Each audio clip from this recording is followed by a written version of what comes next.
버뮤다 삼각지대라는 이름을 들어보셨나요?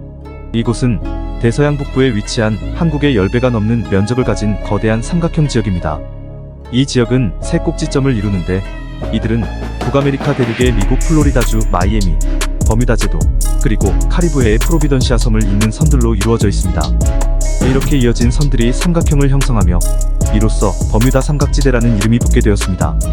버뮤다 삼각지대에서 여러 선박과 항공기의 실종 사건이 보고되면서 이곳은 20세기 후반에 세상의 주목을 받게 되었죠. 가장 흥미로운 건 사건의 결말을 아는 사람이 단 한 명도 없다는 사실이죠. 난파선도 선원의 흔적도 전혀 찾지 못했습니다.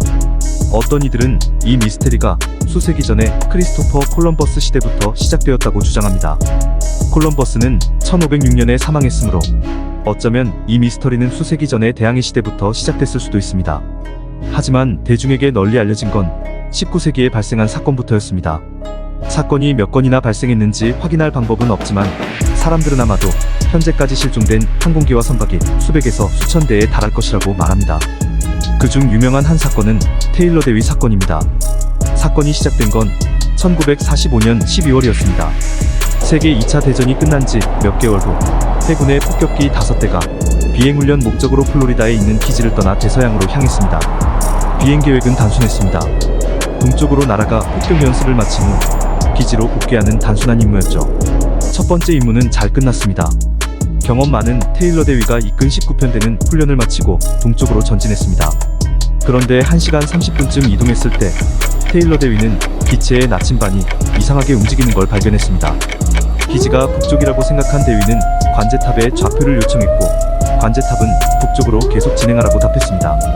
그런데 북쪽으로 계속 가다 보니 항공기는 바다 한가운데 와 있었고 테일러 대위가 깨달았을 땐 이미 늦은 때였습니다.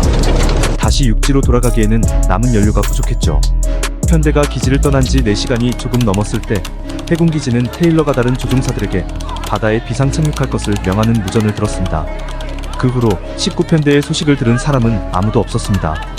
기체는 물론 탑승자 14명까지 흔적도 없이 사라졌습니다. 200대가 넘는 항공기와 해군 선박 수척이 19편대의 흔적을 찾아 대서양을 수색했지만 아무것도 발견하지 못했습니다. 그들에게 어떤 일이 벌어졌는지는 오늘날도 정확히 알 수 없습니다. 이처럼 버뮤다 삼각지대 실종 사건은 긴장감과 미스터리로 가득합니다. 이곳에선 선원 한 사람 없이 바다를 정처 없이 떠다니는 선박도 심상치 않게 발견됐습니다. 버뮤다 삼각지대 근처에는 사르가소해라는 바다가 있는데 이 바다는 워낙 잔잔해서 항해사들에게 두려움의 존재였습니다. 강한 바람이 불지 않아 배가 이 지역을 통과하는 일은 굉장히 어려웠으며 이 바다를 빠져나가지 못하고 수주일, 심지어는 몇 개월 동안 떠도는 배도 많았습니다.